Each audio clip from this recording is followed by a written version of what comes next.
이제 많은 분들이 이제 이 질병을 가지고 있는데 잘 표현을 못해요. 왜 표현을 못하냐면요. 이게 하루아침에 딱 된 게 아니에요. 아주 오랜 세월부터 천천히 진행되어 왔기 때문에 본인이 그것이 질병이라고 생각을 안 해요.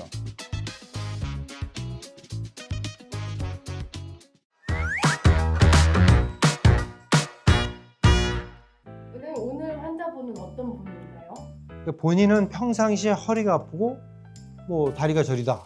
그런데 이런 분들을 자세하게 이제 문진을 해보면 갑자기 앉았다 일어나면 머리가 핑 돈다고 어지럽다 그래요. 그러면 양쪽에 밤에 또 쥐가 잘 나고 이런 분들은 이제 겨울이 길고 이럴 때는 굉장히 고통스럽죠. 그래서 이런 분들은 허리 검사하고 플러스 다리 검사, 혈류 검사를 해봐요.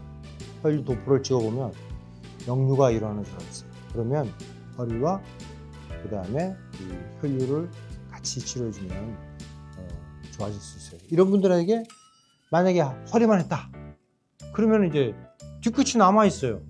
선생님 골반 아프고 이런 것은 많이 좋아졌지만 종아리에 쥐 나고 또 잘 때 쥐가 나서 가끔은 뭐 보호자가 주물러준다든지 뭐 이런 일이 벌어져요. 그래서 저는 이제 허리 아프고 다리가 저리고 쥐가 나고 잘 걷지 못하고 이런 분들에게는 반드시 하지의 혈관을 꼭 검사해 보라고 추천하고 있어요. 다리의 혈관에 그 정맥에 그 밸브가 있어요. 그 피를 빨리빨리 올라가게 해주는 그 밸브가 노화가 오는 사람들이 많아요. 요새는 뭐 야외 생활을 많이 하는 분들이 아니고 다 앉아서 생활을 많이 하다 보니까 원인을 알 수 없게 젊은 사람에게 여기 오는 게 있어요. 또 이렇게 하지정맥의 이 부전이라고 하면은 우리가 이제 흔히 알고 있는 그거 하지정맥류 아니에요 이렇게 얘기하는데 원칙은 하지의 정맥의 부전이 질병이고요. 정맥류 이렇게 부풀어 온다든지 두 번째는 뭐 다리가 자주 붓는다든지 세 번째는 자꾸 쥐가 난다든지 뭐 이런 사람들에게 일어나는 증상을 통틀어서 하지정맥 부전이라고 해요. 망가진 정맥은 회복되질 않아요. 그래서 두고두고 자꾸 말썽을 일으켜요. 삶의 질에 많은 영향을 미쳐요. 우리의 하체, 골반부터 아래쪽에 있는 하체에는 우리 전체 몸의 60% 70%의 피가 몰려 있어요. 그런데 이 많은 피가 저류되어 있는데 여기에 자꾸 역류가 일어나면 우리 몸에 좋지 않은 영향을 미칠 수가 있어요. 심지어는 어떤 분들에게는 뇌에 경색이 온 사람들이 있어요. 그런 사람들은 자세히 조사를 해보면 역류가 있는 거예요. 아니 선생님 그거 심장이나 뭐 이런 데서 오는 거 아니에요? 이렇게 다들 의학적으로 다 생각했어요. 심장 검사했어요. 정상. 경동맥 정상. 그럼 이 혈전이 어디서 왔지? 찾아보면 다리에서 오는 거예요. 그럼 이것을 예방하기 위해서는 어떠느냐? 적절하게 종아리 근육을 운동할 수 있는 운동을 해주셔야 돼요. 보면 이제 혈류가 한 방향으로 쭉 가는데 이 순간에 이렇게 늘어지는 거예요. 그러니까 2초 정도, 이렇게 3초 이렇게 늘어지는 거예요. 파형이 이제 위로 쭉 가는 게 늘어지는 거예요. 2초면 되게 짧은 거 아니에요? 그렇지 않아요. 우리가 심장에서 박출량이라고 있어요. 피가 1초에 한 번씩 쾅 할 때 50, 60이 팍 나가요. 소혈관이면 상관이 없는데 여기는 하지에서 올라오는 혈관은 굉장히 굵어요. 거의 직경이 1cm가 넘어요. 1cm가 되는 혈관에서 순간적으로 나오는 양은 굉장히 많아요. 저의 기록은 6초 있는 사람 봤어요. 말 나온 김에 말씀드리면 이 6초 있는 분은요 건강해요. 아주 술, 담배 안 하고요 건강한 생활을 하는데 이 앉아서 일을 하면 어지러운 거예요. 그리고 항상 몸이 피곤해요. 그래서 매일 그 병원에 가서 뭐 링거 맞고 뭐 그랬나 봐요. 그 조사를 했더니 이분이 6초예요. 6초. 수술 받고 제2의 인생을 산다고. 신체에 좋은 피가 돌아간다고 생각을 하니까 정말 몸의 각 곳곳이 다 효율적으로 돌아가는 거죠. 그래서 이것은 사실 여러분들 하지 정맥이 무전이다 그러면은 툭툭 튀어나와서 미용적으로 뭐 수술해야 된다, 절대 아니에요.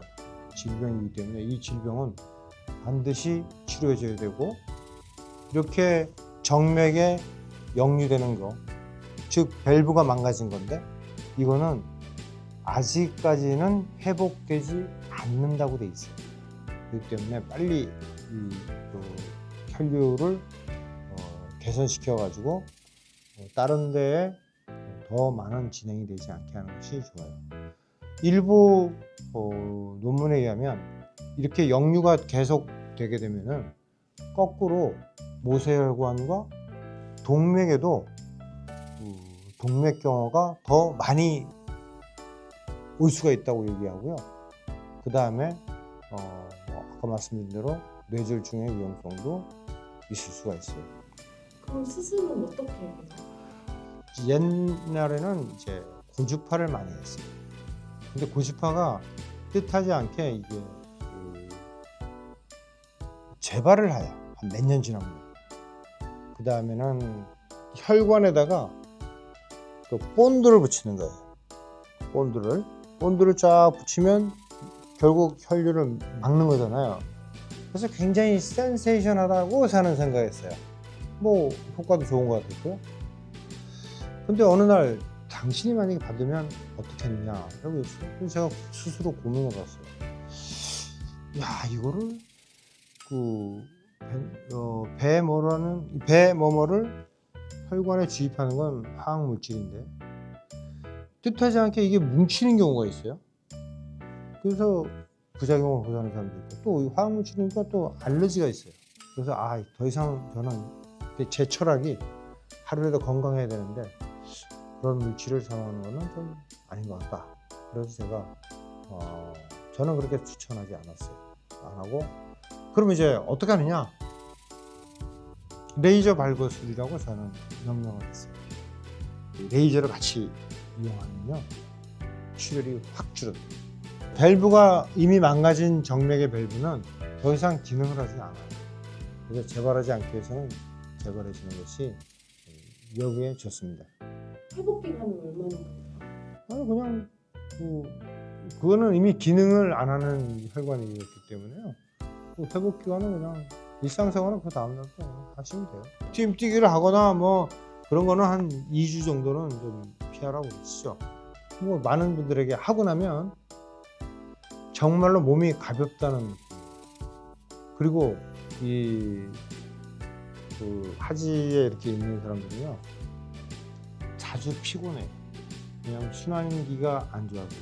근데 피곤함이 많이 개선할 수가 있어요. 여러분들 건강 체크하실 때 반드시 혈류가 이렇게 정상 혈류인지 아닌지를 체크하는 것도 도움이 돼요. 하지 초음파를 보는 거죠. 그때 대신 역류를 보려고 그러면요 누워서 체크하면 안 되고요 서서 봐야 돼요. 그러니까 왜냐하면 중력이 작동이 돼야 이게 역류가 되는지, 누워서 있으면 역류가 있는지 없는지를 잘 몰라요. 주변에 전문을 하시는 분들이 굉장히 많아요.